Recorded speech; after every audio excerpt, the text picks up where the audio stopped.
Hello student, सरल मैथिली हिंदी पाठशाला part 4। इस बुक से हम यहाँ पर स्टार्ट कर रहे हैं 7th लेसन, जिसका नाम है न रहेगा बास न बजेगी बांसुरी।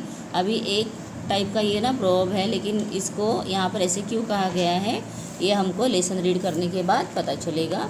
सो हम थोड़ा सा पार्ट का परिचय, मतलब इसका जो इंट्रोडक्शन है पार्ट का, लेसन का, वो हम देख लेते हैं। So lesson preview. लोकोक्ति शब्द दो शब्दों के मेल से बना है, मतलब लोक और उक्ति दो शब्द एकत्र आके बना हुआ है। लोक अधिक उक्ति, अर्थात लोक मतलब संसार में प्रचलित बात। हर लोकोक्ति में कोई न कोई गूढ़ अर्थ छिपा होता है। प्रस्तुत पाठ न रहेगा बास न बजेगी बांसुरी में इस प्रचलित लोकोक्ति मतलब जैसे मैंने आपको बताया प्रोवर्ब जिसे हम कहते हैं को आधार बनाकर बताया गया है कि इसका प्रचलन कब और क्यों शुरू हुआ। आइए कहानी पढ़कर जाने। मतलब न रहेगा बास न बजेगी बांसुरी कहने की बात जो है, ये जो लोकोक्ति है ये कहाँ से चालू हुई, ठीक है, कब चालू हुई, ये हम यहाँ पर इस लेसन के द्वारा सीखेंगे। तो सबसे पहले कुछ कठिन शब्द दिए हैं, डिफ़िकल्ट वर्ड, उसे देख लेते हैं। बांसुरी वाला, बांसुरिया, एक बांसुरी अनेक बांसुरिया होती है, इसके लिए चंद्रमा दिया है। कृषक, समस्त, एकत्र, इकट्ठा, ट और ठ को जोड़ना है, इकट्ठा, परेशान, आरंभ, कोलाहल, बहुत आवाज़ करना, कोलाहल, सिरदर्द, मस्तिष्क, मतलब जो अपना सर है उसे कहते हैं मस्तिष्क, युक्ति, कुल्हाड़ी, प्रचलन। ठीक है, चलो अभी हम देखते हैं कहानी की शुरुआत करके। बहुत पुरानी बात है, किसी गांव में एक मेला लगा। दूर दूर से दुकानदार अपना सामान बेचने आए। एक बांसुरी वाला भी आया। चुन्नू मुन्नू ने बांसुरी वाले से बांसुरियाँ खरीदी। मेला समाप्त हो गया। सारे दुकानदार वापस चले गए। चुन्नू मुन्नू बांसुरी बजाते और प्रसन्न होते। मतलब ये चुन्नू और मुन्नू दोनों ने क्या लिया है, बांसुरी ली है और वो बजा रहे हैं और बहुत खुश हो रहे हैं। प्रसन्न होना मतलब खुश होना। गांव के दूसरे बच्चों को बांसुरी की धुन बहुत ही अच्छी लगी।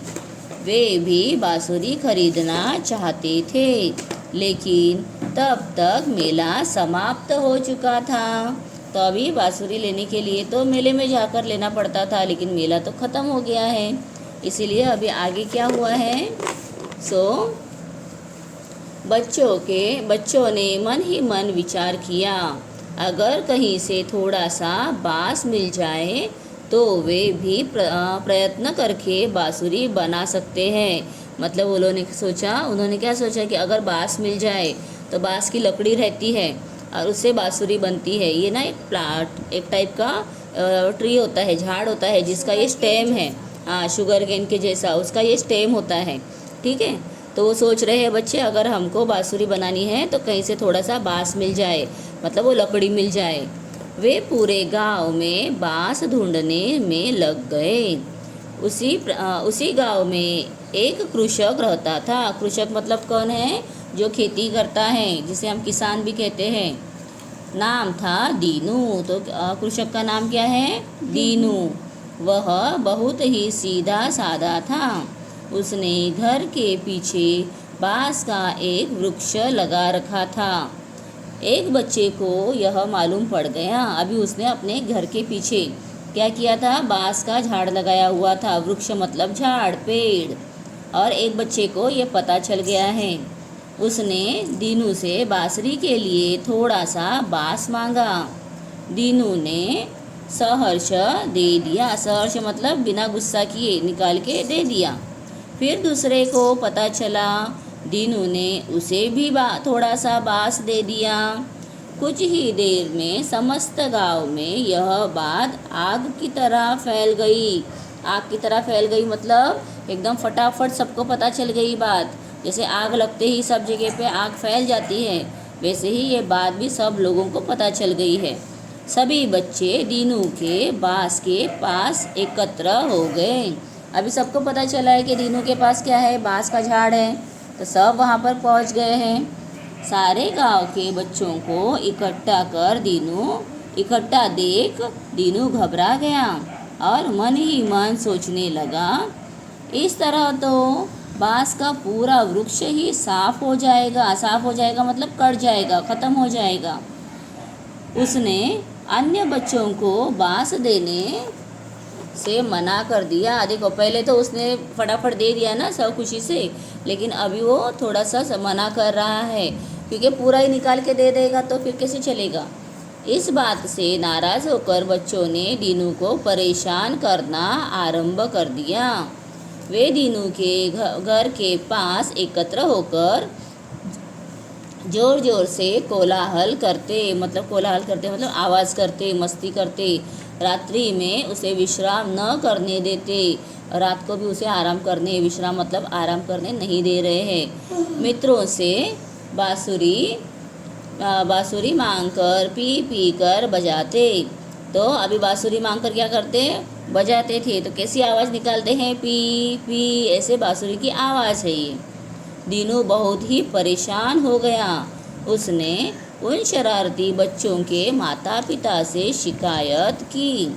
कुछ बच्चों के माता पिता कहते, हम उन्हें समझा देंगे, तो कुछ कहते, क्या हुआ, बांस ही तो मांग रहे हैं, एक हाथ बांस देने से क्या हो जाएगा। मतलब कुछ समझदार जो पेरेंट्स हैं वो कहते हैं ठीक है, हम बच्चों को समझाते हैं, और कुछ तो उल्टी बातें कर रहे हैं कि अगर तुम थोड़ा सा बांस दोगे तो क्या तुमको फ़र्क पड़ेगा या कुछ होने वाला है, दे देना चाहिए, ऐसे मतलब उसके साथ आर्ग्यू भी कर रहे हैं। दीनू दुखी होकर घर वापस आ जाता, और अभी दीनू उनको समझा के थक जाता और कुछ उल्टा जवाब देते तो वो घर वापस आ जाता।